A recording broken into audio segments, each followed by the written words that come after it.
सच्चिदानंद सिद्ध परमेष्टि भगवान की, वीतरागी राम भगवान की, वर्तमान जिन शासन नायक महावीर भगवान की, आचार्य श्री आदि सागर जी, महावीर कीर्ति जी, विमल सागर जी महाराज की, तपस्वी सम्राट आचार्य श्री सन्मति सागर जी महाराज की, अभिक्षण ज्ञानोपयोगी वर्तमान के वर्धमान आचार्य श्री सुनील सागर जी गुरुदेव की,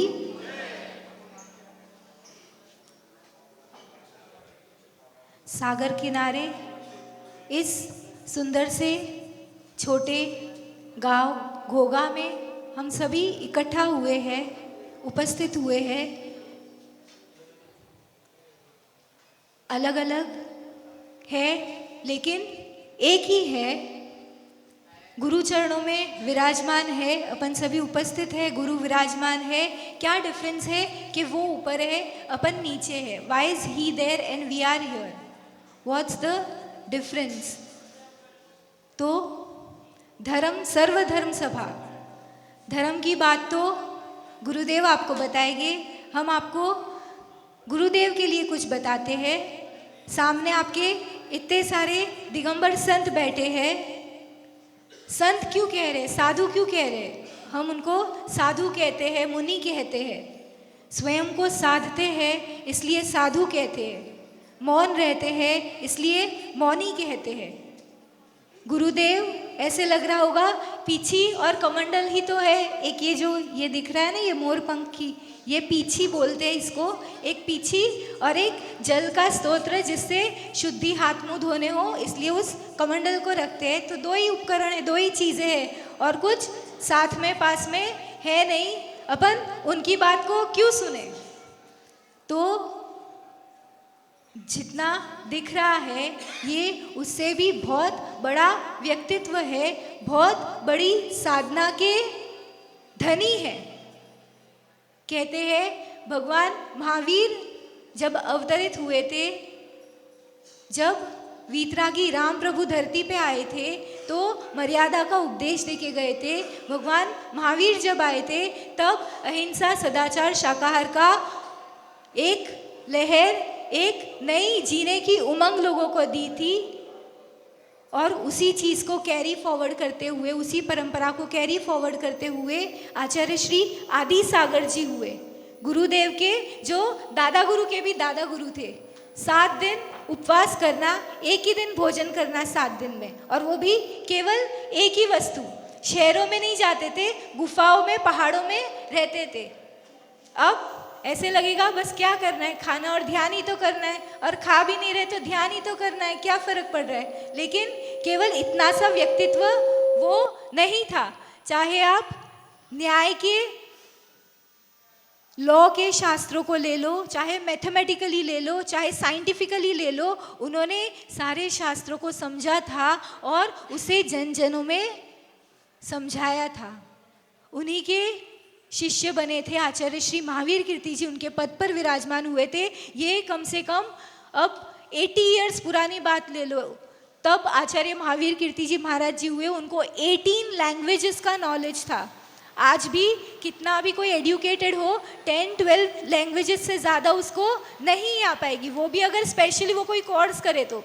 बट उस ज़माने में 80 इयर्स बैक उनको 18 से भी ज़्यादा लैंग्वेजेस का नॉलेज होना, उसके अलावा जितने धर्म, जितने संप्रदाय के ग्रंथ थे, वो सारे, उनको सारी नॉलेज उस टाइम पे। उन्हीं के शिष्य गुरुदेव के जो गुरुदेव थे, जिनका कल समाधि दिवस मनाया गया था, आचार्य श्री सन्मति सागर जी हुए। कहते हैं गिनीज बुक में उनका नाम उनके भक्तों ने उनके जाने के बाद अंकित करवाया। 24 घंटे में ये जितने साधु बैठे ने, 24 घंटे में एक बार भोजन और पानी, वो भी एक बार खड़े खड़े हाथों में ग्रहण करते हैं। गुरुदेव के गुरुदेव 48 घंटे में केवल एक बार छाछ और पानी ग्रहण करते थे और कुछ भी नहीं। और इतना ही नहीं, उसके बाद भी उनकी जो ज्ञान, ध्यान, तप, साधना थी, वो भी जितना बोलो उतना कम होता है। उन्हीं के पद चिन्हों पर चलने वाले और उन्हीं के पट पर विराजमान आचार्य भगवान सुनील सागर जी आपके सामने बैठे हैं।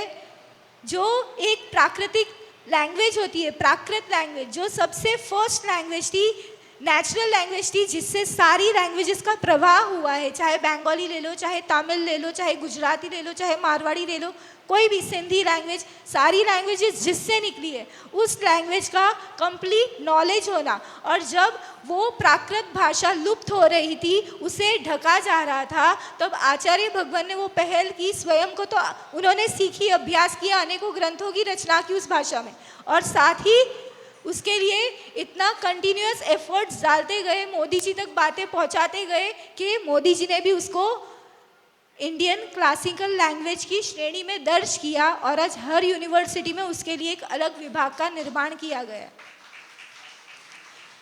इतने सारे शिलालेख होते हैं, बच्चे जाते हैं, युवा जाते हैं, उस पर कुछ भी और स्क्रिबल कर देते हैं, उसको बिगाड़ देते हैं, वो लैंग्वेज समझ नहीं पाते। वो लैंग्वेज होती है ब्राह्मी लैंग्वेज, और लिपि होती है, जो फॉन्ट होता है वो लिपि फॉन्ट होता है। लैंग्वेज चाहे उस प्रदेश की हो या कोई भी हो, वो लिपि जो है उसको जो नहीं समझ पाते, आचार्य भगवान सहजता से उसको ऐसे ही रीड कर लेते हैं। कितनी जगह ऐसे हो जाता है, मथुरा में एक म्यूजियम था, वहाँ पे इतने सारे खुदाई में निकले हुए शिलालेख थे, उसका ट्रांसलेशन भी दिया हुआ था। और ट्रांसलेशन अब जो देखने जाते हैं म्यूजियम वो तो जनरली देख लेते हैं, बट आचार्य भगवान का वो नॉलेज कि उन्होंने तुरंत वहाँ पे फिगर आउट किया और बता दिया कि ये जो आपने ट्रांसलेट किया है ये रॉन्ग है। अभी ऊपर जो अधिकारी, इसके जिम्मेदारी अधिकारी है, उनको पत्र लिखो और वहाँ पे तुरंत चेंजेस करवाए, बिकॉज जो रॉन्ग लिखा था वो बहुत अनर्थ लिखा हुआ था, जो उसका ओरिजिनल मीनिंग होना चाहिए था उससे बिल्कुल अपोजिट। तो इतनी नॉलेज होना, काफ़ी छोटी उम्र से इसी मार्ग पे लगे हुए हैं। जब बच्चे खेलना कूदना चाहते हैं, जब बच्चे एक युवावस्था होती है और ऐशो आराम की ज़िंदगी चाहते हैं, उस समय में अध्यात्म की इतनी गहरी पकड़, इतनी गहरी डुबकी लगाना, स्वयं को इतना संयमित करना और कंटिन्यूस उसी मार्ग पे बढ़ना। चाहे जब वो युवावस्था में थे, बच्चे आजकल आधी रात को पढ़ाई स्टार्ट करते हैं, या फिर लेट नाइट स्टडीज़ का एक ट्रेंड चलता है और सुबह लेट तक सोना। लेकिन आचार्य भगवान ब्रह्म मुहूर्त में उठते थे, चाहे विद्यार्थी जीवन हो और फिर तो साधना के क्षेत्र में तो ब्रह्म मुहूर्त में विश्राम होता है, नींद तो होती नहीं है अब, तो तब ब्रह्म मुहूर्त में उठ के पढ़ाई करते थे। और वो ब्रह्म मुहूर्त की पढ़ाई इस रूप से फलित हुई, ज्ञान का इतना विकास होता गया कि आज ब्रह्म की साधना में खुद को रत किया हुआ है।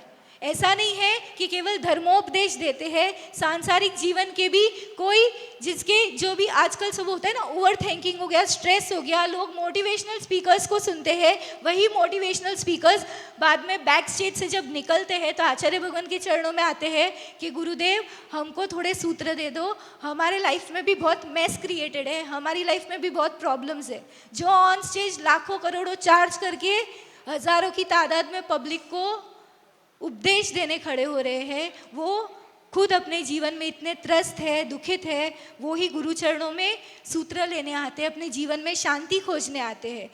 आरएसएस के जो संघ संचालक है मोहन भागवत जी, हम सभी जानते हैं, दिल्ली में बहुत विशाल भव्य तरीके से आरएसएस वालों ने कार्यक्रम भगवान महावीर के 2550वें निर्वाणोत्सव के उपलक्ष्य में किया था। आचार्य भगवान को उसमें मुख्य अतिथि के रूप में इनवाइट किया था कि भगवान महावीर का ये निर्वाणोत्सव का कार्यक्रम है, अगर उनके पुत्र नहीं आएगी, उनकी संतान नहीं आएगी तो क्या मतलब रहेगा। स्पेशली मना किया गया, बिहार उत्तर प्रदेश की ओर हो गया था, पूरा प्रदेश बदल के वापस 3 बार 4 बार वहाँ से निवेदन आता गया कि आपकी उपस्थिति होनी चाहिए, और वापस 200-300 किलोमीटर का रिवर्स विहार करके दिल्ली आए। विज्ञान भवन 12 फरवरी को प्रोग्राम हुआ स्पेशल। उसके पहले मोहन भागवत जी का कहना था कि पहले कुछ विशेष चर्चाएं हो जाए, फिर पब्लिक में तो जो स्पीच होती है वो तो होती ही है। तब उन्होंने सनातन धर्म और जैन धर्म के लिए कहा था कि दोनों अलग नहीं है, एक ही नदी की 2 धाराएं हैं। मोदी जी की माता जी जब वृद्धावस्था थी, एज भी काफ़ी थी, आ नहीं पा रहे थे, तो जब गांधीनगर चातुर्मास हुआ अहमदाबाद के गांधीनगर में, तो पंकज जी मोदी, प्रहलाद मोदी, तीनों भाई और वो तीनों आए थे आचार्य भगवान के चरणों में, और एक ही बात कि आप एक बार हमारे माता जी को भी दर्शन दीजिए, माता जी को भी दर्शन दीजिए। गुरु जी दिगंबर साधु कभी भी किसी के घर नहीं जाते, केवल एक आहारचर्या के निमित्त से, गोचरी के निमित्त से जाना होता है, बाकी कुछ भी हो जाए नहीं जाएंगे। लेकिन फिर अहमदाबाद की तरफ विहार हुआ तो बीच में ही उनका वो कॉलोनी घर आना हुआ, और वहाँ पे वो पंकज जी चौराहे पे खड़े थे कि गुरुजी, हमारी माता जी आपका यहाँ तक नहीं आ सकते, वृद्धावस्था है, आप खाली दर्शन दे दो, केवल उनको 2 मिनट का उद्बोधन दे दो। आचार्य भगवान फिर वो गली में से टर्न होके गए और वहाँ पे उनके घर पे विधिवत आचार्य भगवान का मान सम्मान के साथ उन्होंने दर्शन किए और फिर उद्बोधन हुआ। फिर कुछ वर्षों पश्चात उनका देहावसान भी हो गया। बड़े बड़े नेता, शिक्षा मंत्री, अभी गुजरात में पिछले वर्ष यही बार अभी संतरामपुर प्रतिष्ठा में जब थे, तब शिक्षा मंत्री जी रोज गुरु चरणों में आते और हमको तो आप बताओ क्या करना चाहिए, हमको तो आप बताओ कैसे क्या करना चाहिए। हम सोचते हैं कि अध्यात्म का ज्ञान ही दे सकते हैं, साधना में कैसे करना, तपस्या कैसे करनी, त्याग कैसे करना, वही गुरुदेव बता सकते हैं। लेकिन शिक्षा मंत्री भी आचार्य भगवान के चरणों में आते हैं और कंटिन्यूअस, फिर वहाँ पे इतनी बात हुई, फिर चर्चाएं हुई, तो आचार्य भगवान ने कहा कि लौकिक शिक्षा चल ही रही है, लेकिन ये वैल्यू बेस्ड एजुकेशन नहीं है, केवल रट्टापंथी हो रही है, और उसमें भी जो मार्क्स की वैल्यू हो रही है, मार्क्स की वैल्यू नहीं होनी चाहिए, वैल्यू गुण बढ़ने चाहिए। और तब फिर साथ में जो वो पूरा सिलेबस था, तो उसके लिए भी आचार्य भगवान ने थोड़े मार्गदर्शन दिए थे, और उस रूप से यहाँ के एजुकेशन में भी जो सिलेबस था उसमें थोड़े बहुत चेंजेस कराए गए थे। बच्चों को पूरा तत्व के लिए भी नॉलेज दिया गया। बच्चों को नॉलेज देंगे तभी वो युवावस्था में जाएंगे तो उस चीज़ को समझाएंगे। काफ़ी सहज सुलझा हुआ जीवन है आचार्य भगवान का। निरंतर साधना, ज्ञान, ध्यान, तप में ही लीन रहते हैं। 24 में से 18 से भी अधिक घंटे उनका मौन रहता है और निरंतर शास्त्राभ्यास ही चलता रहता है। चाहे मुख्यमंत्री हो या फिर उप मुख्यमंत्री हो, सभी गुरु चरणों में दर्शन के लिए लालायित रहते हैं। दर्शन ही नहीं, मार्गदर्शन भी लेके जाते हैं।